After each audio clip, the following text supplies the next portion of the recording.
ใจก่อนเอาค่ะอยู่เมืองไทยในเขาว่าเนาะเหตุการณ์เมืองไทยไหนลูกค้าคำใจนะในเขาว่าโทรมาเมื่อไกลในค่ะเนาะได้ยินเสียงความมีสายเลี้ยงหนูมาด้วยนะในว่าอยู่เมืองไทยก็ลูกค้านะคำใจนะในเขาว่ากำหัวในย้อนขับมันได้ก็เขาในไปทำนะได้ก็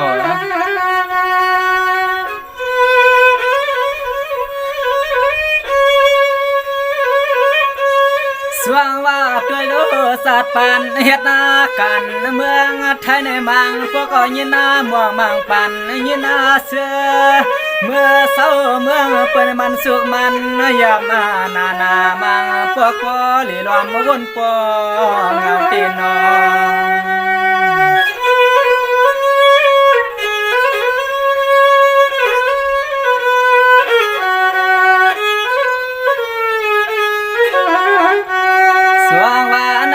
หยาบกันเฮก็ตาตีไหลเฮ็ดเอาแต่ก็ฟังเมื่อเฮาไว้ซอยเมืองเพื่อในเฮาในความสร้างเฮ็ดหน้าเฮหาลองตั้งลองเขาลองในห่างมันทุกมันหยาบฟังอยู่ไกลบ้านเมืองเฮา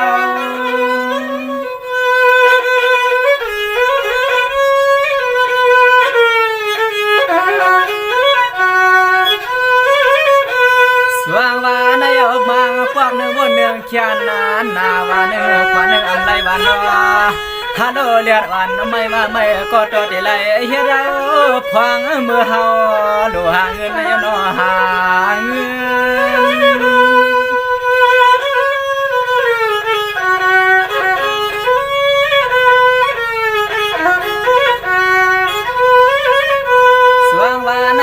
ก็มังกวากมังอาถ้าว่าเรียกว่าเลี้ยงตัวทุ่งเมืองเปื่อนไหนก็มากวากลองบวนจำลองเขาลองเงินในมังบอกมาก็ปอใครกินน้ำสุราสิให้เมา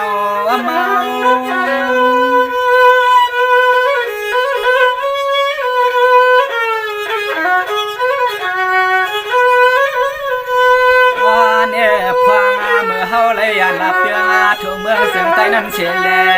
สาวเมืองเสียงไทยมันเมาตัวมังกวลมาไข่มุนไข่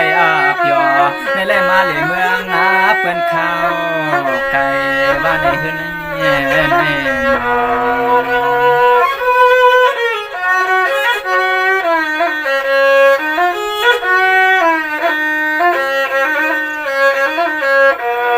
สว่างหวานในเอามังพวกมาก่อละมวนจำลองกันงานในมันเหือเสือลา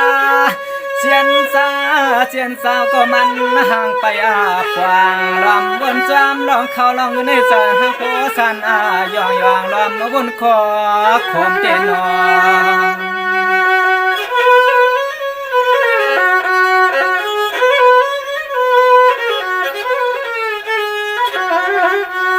วางว่าในเจตใจก่อนอย่าเปียเสเรียกหน้าเพราะว่าวันหนึ่งมาเตยสร้างเลยเปลี่ยนพอเลี้ยงสัตว์เทมีเลี้ยงสัตว์เทเปื่อนเปลี่ยวในเมียวเวียงดวงน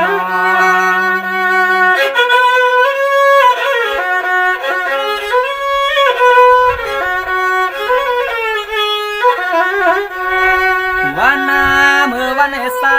ขาย้อนเล่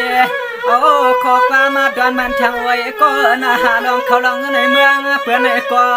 เจอพวกเลยเพียงทุนเจอทุนคอมองใส่เลยหาเงิน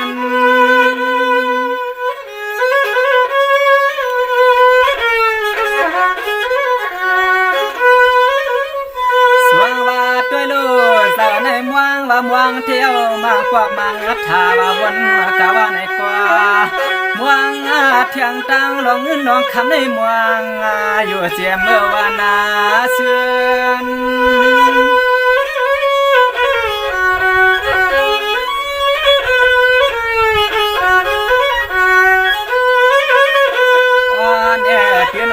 เปลี่ยนดองตังสุตังไม่ดวงเต้นเอาไว้ก็นอหาดองตังดองตังลองเงินดองตัวในมานาเมาตัวตาจะเลยเมื่อเกี่ยวใน